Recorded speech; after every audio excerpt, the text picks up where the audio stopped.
दोस्तों नमस्कार, मैं हूं आपका रिकी कुमार और आप देख रहे हैं एक्टिंग इज माय लव।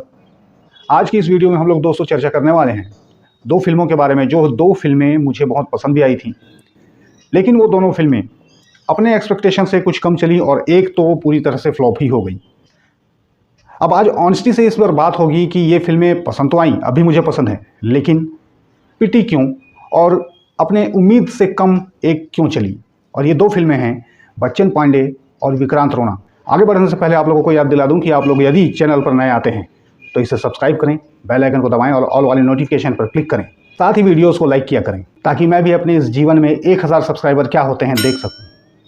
तो चलिए बात करते हैं दोनों फिल्मों के बारे में।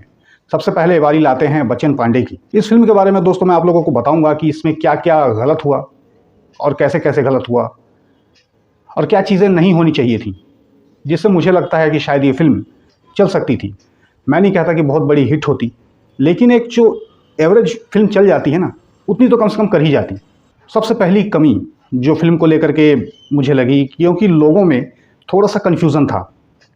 कन्फ्यूजन इस बात का था कि वो लोग समझ ही नहीं पा रहे थे कि ये जो फिल्म है ये कॉमेडी फिल्म है, एक्शन फिल्म है, थ्रिलर फिल्म है या फिर क्या है। उनकी एक्सपेक्टेशन से थोड़ी इधर उधर हो गई फिल्म। क्योंकि ये बातें मैं अपने मन से नहीं कह रहा हूँ, ये मैंने खुद जब मैं इसको देखने गया था, अगल बगल वाले जो बात करते हैं सुनाई देता है, उसके हिसाब से बोल रहा हूँ। या फिर इंटरवल में यहाँ मिलते हैं सब लोग चर्चा करते हैं, यार कुछ समझ नहीं आ रहा, यार ऐसा हो गया, यार ऐसा, उससे ये चीज़ मैंने पकड़ी। तो ये एक चीज़ लोगों के साथ बनी हुई थी कि ये फिल्म है क्या। फिल्म की दूसरी कमी जो मैं समझ पाया अपने हिसाब से, वो थी अरशद वारसी का कम रोल। और दूसरी चीज़ ये थी कि उनसे भी जिस तरह की उम्मीद की गई थी वो चीज़ भी लोगों को पर्दे पर देखने के लिए नहीं मिली।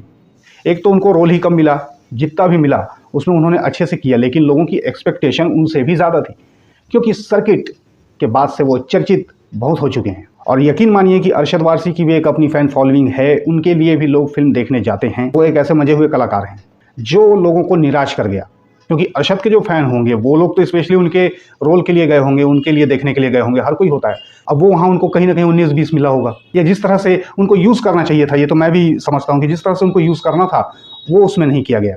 तो तीसरा पॉइंट दोस्तों होगा फिल्म का क्लाइमैक्स। जी हाँ, मैं समझता हूँ कि फिल्म का क्लाइमैक्स जो था वो ठीक है, वो एक अच्छा मैसेज दे रहा था, मगर दमदार नहीं था। कहीं ना कहीं वो क्लाइमैक्स फिल्म को गिरा रहा था। इस वजह से ये चीज़ें हुई और निराशा हाथ लगी। और चौथा और सबसे बड़ा रीज़न इस फिल्म के गिरने का वो थी फिल्म द कश्मीर फाइल्स। जी हाँ दोस्तों, दरअसल बच्चन पांडे के साथ एक और प्रॉब्लम हुई थी। इसको आप सब हम जानते तो हैं, लेकिन कोई इस चीज़ को समझ नहीं पाया। हुआ ये था दोस्तों, क्योंकि ये चीज़ भी मैंने खुद पता की, लोगों से बातचीत की थी, मुझे ये समझ में आया है, तभी सुन के एक एहसास हुआ कि ये चीज़ प्रॉब्लम जो है ये इस वजह से भी क्रिएट हुई। कश्मीर फाइल के साथ में ही बच्चन पांडे उस समय चल रही थी। अब कश्मीर फाइल के सपोर्ट में सब लोग उतरे हुए थे, खुद मैंने भी किया था, मेरी भी वीडियोस पड़ी हुई हैं। अब ऐसा नहीं है कि मैं इस फिल्म के सपोर्ट में नहीं हूँ या मुझे किसी तरह की प्रॉब्लम है, ऐसा नहीं है। मैं बस एक जस्ट आपको बात बता रहा हूँ जिसको कि हम कहते हैं रियलिटी।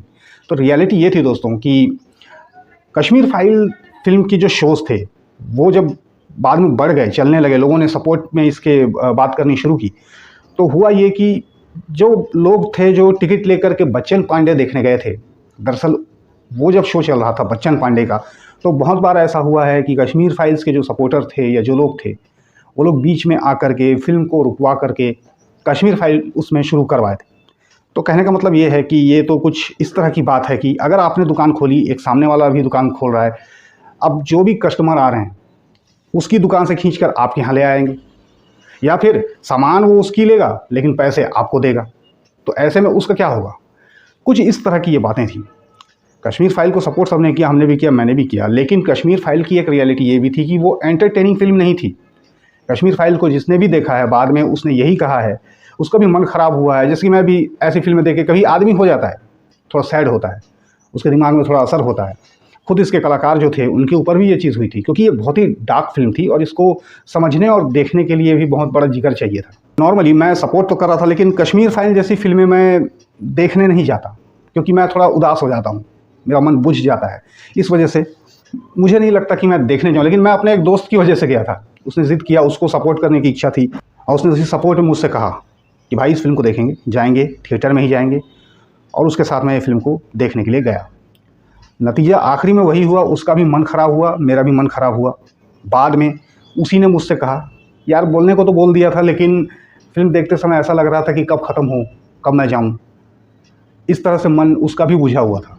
मैंने उसको कहा भी कि भाई ये फ़िल्म कुछ अलग है, कोई ऐसी फ़िल्म नहीं है जो तुमको एंटरटेन करे। आपको बात समझ में आ रही होगी। कश्मीर फाइल फ़िल्म की जो ऑडियंस है या इस तरह की फ़िल्म देखने वाली जो ऑडियंस है, वो बच्चन पांडे की ऑडियंस नहीं हो सकती। और जो बच्चन पांडे की ऑडियंस है वो कश्मीर फाइल जैसी फ़िल्म की ऑडियंस नहीं हो सकती। इस पर किसी का ज़ोर ज़बरदस्ती नहीं है, मगर हुआ ये कि यूथ को भी, बच्चों को भी वो फ़िल्में देखनी पड़ी।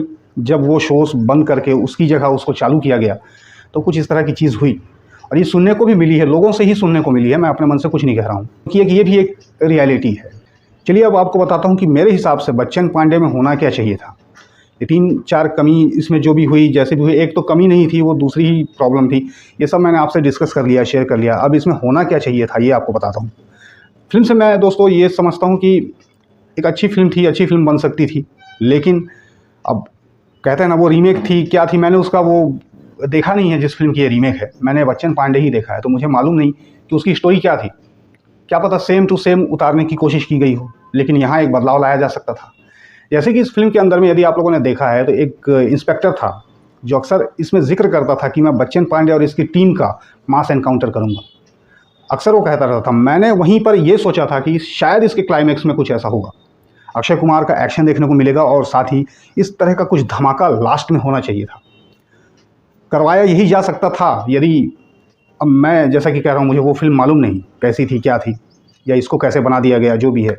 मेरे हिसाब से अगर इसको कुछ इस तरह से एंगल जोड़ के कुछ इसकी कहानी को बनाया गया होता, लास्ट में कम से कम, ठीक है पूरी फिल्म कॉमेडी रहे या जो भी रहे, 20 मिनट की एक ऐसी सीरियस फाइट होनी चाहिए ऐसे फिल्मों में भी। जैसे कि ऐसे कुछ फिल्मों के उदाहरण दूँ जो बहुत अच्छे लगते हैं, लास्ट में यदि 20 मिनट या थोड़ा सा कुछ सीरियस हो जाता है ना एक्शन, तो लोगों को और मज़ा आ जाता है कि भाई जान है फिल्म में। जैसे कि एक फ़िल्म थी स्टाइल जो 2001 में आई थी, पूरी फिल्म चंटू बंटू की मस्ती से भरी हुई थी, लेकिन बहुत फेवरेट फिल्म है मेरी। लास्ट का जो उसका क्लाइमेक्स जो है आप लोग देखना, उसमें जो सीरियस फाइट हुई है उसमें मज़ा आ जाता है देखने में। और भी ऐसी कुछ फिल्में हैं जिनमें ऐसे ही क्लाइमेक्स में कुछ सीरियस फाइट होता है। तो इसी तरह से यदि बच्चन पांडे को किया जाता, और यदि इस फिल्म को इस तरह से भी बना सकते थे कि बच्चन पांडे जो है एक खूंखार गुंडा था, ठीक है उसमें सुधार लाना था या सुधरता वो जैसे भी होता, मगर एक आखिरी में ऐसी धमाकेदार फाइट होनी थी। एक्शन फिल्म में थोड़ा और होना था। एक गाने के अंदर ही एक तो उसको पूरा कवर कर दिया गया था कि वो इस तरह का आदमी है, उसके कैरेक्टर को स्टेब्लिश करने के लिए। बाद में फिल्म में ऐसा एक्शन देखने को नहीं मिला। जो लोग एक्शन लवर हैं या जो लोग इस तरह की चीज़ सोचते हैं उनके लिए थोड़ी सी, क्योंकि पहले ही कंफ्यूज है कि ये फिल्म क्या है, कॉमेडी है, एक्शन है, थ्रिलर है, क्या है, तो इस तरह की चीज़ें हो गई जिसकी वजह से पब्लिक समझ नहीं पाई।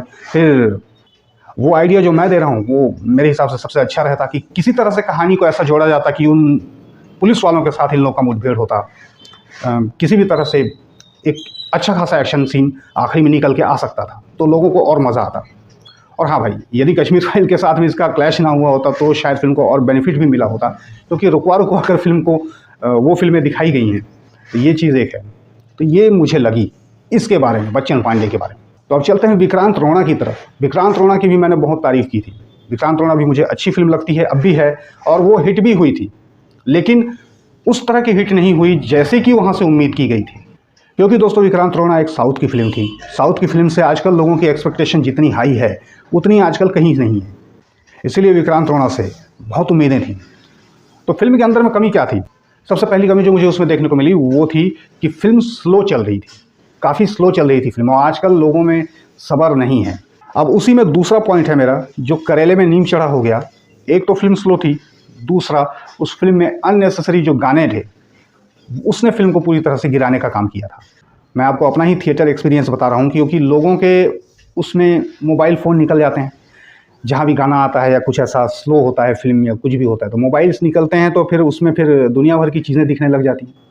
अब लोग चुपचाप देखते रहते हैं। कब किसी को कॉल ही लगा लिया, चलो एक गाने को निपटाने के चक्कर में कॉल लगाते हैं, पता लगा इंटरवल ही हो गया। फिर बोलते हैं इंटरवल में चलो 15 मिनट क्या करूँगा, कॉल लगा लिया, तो पता चला फिल्म ही ख़त्म हो गई। तो कुछ इस तरह की बातें होती हैं।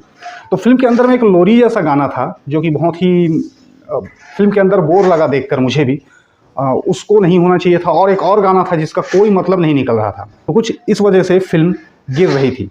वो लोरी वाला गाना तो मुझे देखकर ऐसा लगा कि फिल्म में ज़बरदस्ती कुछ 3D इफेक्ट दिखाने के चक्कर में शायद डाला गया है, जबकि उसकी ज़रूरत नहीं थी।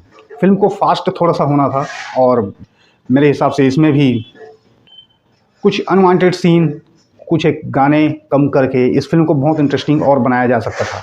बाकी इस फिल्म का क्लाइमेक्स तो दमदार था। इस फिल्म में जितना भी शुरू से आदमी यदि सुस्त हुआ तो क्लाइमेक्स में आके चंगा हो गया था। ये इस फिल्म की खासियत थी और इसीलिए ये फिल्म हिट हुई।